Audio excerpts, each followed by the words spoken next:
mga kamayors, magandang araw sa ating lahat. So nandito po tayo sa ating pinagawa na munting baguyan na 2 pitak. Dito sa pagpapatuloy natin, dito mga kamayors, ay ilalahad natin dito ang ating mga naging konsumo kung gaano ba o gaano ba kalaki ang ating nagastos sa ating pinagawang 2 pitak na palakihan ng ating mga alagang baboy. Kaya mga kamayors, subaybay lang kayo para malaman nyo at magkaroon kayo ng idea na yung ganitong kalaki na pinagawa natin ay ganito rin kalaki yung ating magagastos. Kaya mga kamayors, subaybay lang. Hello, good morning mga kamayors, mga ka-128, mga ka-farmers. 6 days working nila ngayon. So nagtatapos na sila para sa ating proyekto o project na pinagkakapagawang 2 pitak na palakihan ng ating mga baboy. So ito na po yung 6 na araw na kayarian, nalagyan na nila ng bubong. Ayan. Tapos ngayon naman sila ay magkakasa ng pakainan. Layout sila dito sa paglalagyan nila ng labangan o pakainan ng ating mga alagang baboy. Ayan. So ganun din dito sa kabilang ito. Bali 2 pitak, mga kamayos, mga ka-128, 2 labangan din ang ating ikagagawa. Ayan. Pansin nyo itong gilid na ito na may mga nakatusok na mga bakal. So yan ay ating lilinyahan ng ating pinaka-grills o yung gagawin nating mga pananggalang dito ay yung tubo. Paikot mga ka-viewers, mga ka-128. Paikot dito yan. Ito. Kaya yung kanilang paanim na araw ay ito yung kanilang itrahin. Ito naman yung ating pathway o kung tayo ay pupunta dito sa ating babuyan ay dito tayo dadaan hanggang doon. So ito na rin yung ating ipatitira at yan na rin ang kanilang lalagyan ng flooring. So yung kanilang gagawin ditong flooring, kung napansin nyo mga kamayors, mga ka-128 ay medyo tagilid ano. Ayan, so ang purpose daw dito mga kamayors ay kung sakaling magkaroon ng tubig ay madaling lumuslos dito sa gilid. Ibig sabihin mga kamayors, maganda yung kanilang mga idea nang sa ganoon naman mga kamayors ay hindi ito magpuputik o hindi magbabasa ng, o mag-i-stack ng tubig. So ayos yung kanilang mga diskarte mga kamayors. Kaya marami pa rin silang gagawin dito sa panghuling mga gawain kasi meron pa rin tayong mga finishing at saka yung pagkakabit ng mga bakal. Ayan.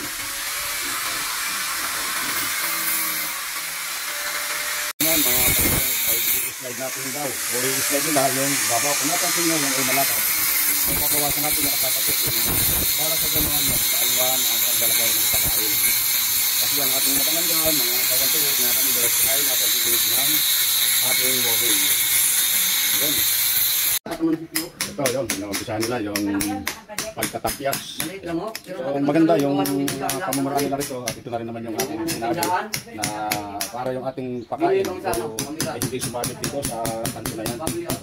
Gagawin nila yan, i-slide yan mga kamayors, mga kababoy. Si Gerald, mga kamayors, yan po yung kayarian nung nagawa nila nung nakaraang linggo. Yan ay ginawa nila sa loob ng 5 araw. Yan. So ngayon nga ay 6, kaya ito binobyawin ko po yung mga nagawa nila. So nakita natin yung mga pagpaplastar ng ating roping ay talaga namang kapansin-pansin yung mga pagkakadikit at saka yung pagkakakalay ng ating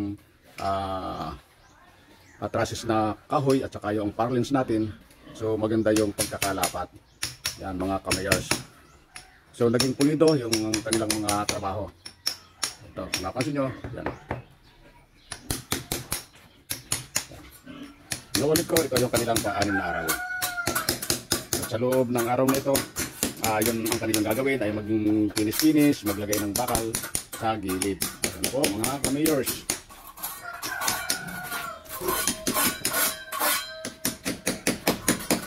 Hindi naman po ito anong kalakihan. Ito po ay 12 by 18 square foot. Yan po ang sukat ng ating pinagawang palakihan. Ayan. Nakaugalan na dito mga kamayors sa ating sa aming lugar na pagka mga panday ay dumating, tayo ay nagbibigay ng kopi naman, pampainit sa kanilang katawan. Kaya sila ay nagko-kopi muna. Yan. Pero naka-start na sila ng ilang palo, na ilang kanilang nagawa, tapos nagko-kopi na sila ngayon. So ganyan po dito sa Batangas mga kamayors. Ganito po yung ating pagtanggap sa ating mga tagapaggawa, mga alwagi. o mga panday. Tara mga kamayers, umpisa na ulit sila pagkatapos silang mag-coffee ay tuloy-tuloy na naman sila sa kanilang mga pinagkakalahan gawain. So alam naman lang kailan mga gagawin sa ating ginagawang narinig na palakihan ng ating mga baboy. Kaya tuloy-tuloy sila kung napansin nyo talaga namang hatawin. So sa ngayon sila po ay dalawa muna yung pumasok ay yung anim na araw, pero nung nakakaraan po sila ay 4. Kaya yan. Mga kamayos, ito po yung ating gagawing part 2 ng ating video dito sa ating magandang palakihan ng baboy part 2. Dito yan sa ating YouTube channel Mayor's Vlog. Kaya patuloy kayong support at kung hindi pa kayo nakakapag-subscribe, subscribe kayo para sa karagdagan ng ating kabuhayan. Kaya mga kamayos, tuloy-tuloy lang tayo sa ganitong ating mga kagawain. Kamayers, mga kawantuit, ito na po yung ating pinagagawang piggery. So nalagyan na rin natin ng flooring, yung pinaka hallway natin o yung ating pinaka daanan papunta doon sa ating babuyan. So ito po yun. No? So hindi pa po ito totoong yari kasi meron pa tayong ilalagay dito sa gilid na ang ipapatong natin dito sa ibabaw na ito ay yung pong bakal. Nang sa ganun po ay maging maaliwalas ang pakiramdam ng ating mga alagang baboy, mga kamayers, mga kawantuit. Pero silipin din natin kung nagawa na ba nila yung pakainan. Yan, pasok tayo. So yun mga kamayers. So nakapaglagay na rin sila ng labangan. At dito sa labangan ito, dito natin ilalagay yung kanilang pagkain. Yan. Bali dalawa po ito, ang isa po ay yung nasa dulo. Yan mga kamayers. Yan. Rin tayo naglagay ng painuman ng toter, yung nozzle, para naman sa ganon ay ito yung kanilang maging inuman. So may lalabas po diyang tubig kapag kaya ng kanilang silip-silip. Dalawa po yan, yun ang isa. Yan mga kaka-mayers. At doon po sa itaas na yun, kung napansin nyo, magpapalagay tayo doon ng patungan ng ating malaking drum. Yun ang magiging deposito ng tubig na para sa ating mga palaking baboy. Kung napansin nyo mga kamayers, mga kawantuit, kung bakit dito ay meron tayong mga bakal na nakalabas.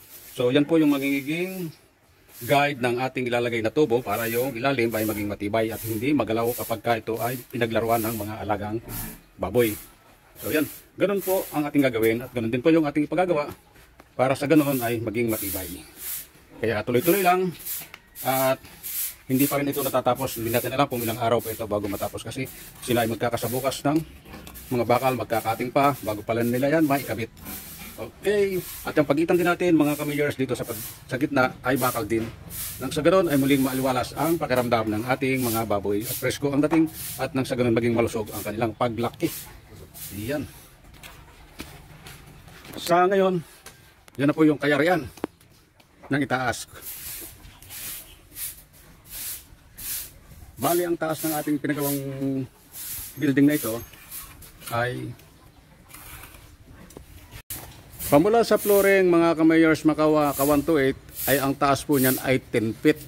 So pinataasan natin nang sa ganon ay maging maaliwalas at maging mahangin at maging true and true ang dating ng hangin sa ating mga alagang baboy. Nang sa ganon hindi sila magkaroon ng pagkabalisa o maging mabanas ang pakiramdam. Bukod pa sa ating mga gagamiting tubig na pang papaligo, maaliwalas na rin ang kanilang dating.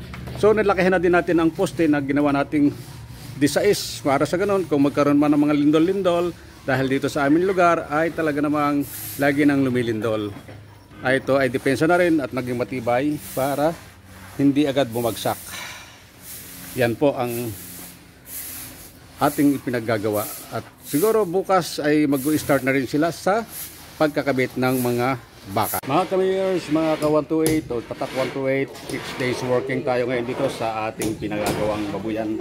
At ngayon ay ng linyada natin ay tayo po ay mag-instalasyon na o magkakabit na ng bakal sa tagiliran para yung ating alagang baboy ay hindi makaliban o hindi makatalon. Kasi kung ang ating pagpapasihan lang ay ang ganyang kababa, so sila ay tatalon. Kaya dinesign natin yan, mababa muna para sa ganun yung ating mga dumi ng ating mga baboy ay hindi mangalat sa bawat gilid. Kaya ating nilagyan ng pundasyon na bakal ng hollow block at ngayon naman sila ay ayos na para sa pagkakabit ng ating mga rehas dito sa ating piggery. So yan, mga kaibigan, mga ka-farmers, na ang ating baboy ay napakatigas ng nguso. Oo, kaunting sagi lang yan ay agad ay mapuwersa. Kaya kung ating gagamiting bakal ay napakaliit, ay madali po silang magkabali-bali at magkabalubaloktot. Ito po, inaalay na nila at dyan tayo maglalagay ng mga patindig. Mga ka-farmers, ang taas po ng ating pinagawa mula sa flooring na barandilya ay 90 cm. Kaya hindi na po kayang makatalon dito ng ating mga aalagaang baboy. Yan po. So ngayon, yung sa pili. Yan po, yun po. May kawang po tayo na dos sa ilalim ng ating konkreto. Ang ginamit nating GI pipe ay di-uno na may gauge 40. So para maging matibay at nang sa ganun ay may panlaban na pangmatagalan.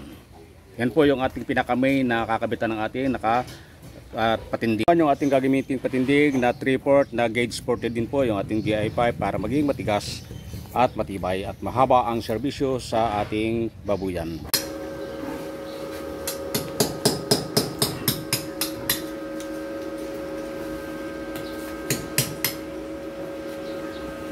Tulok ba ako dito?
Para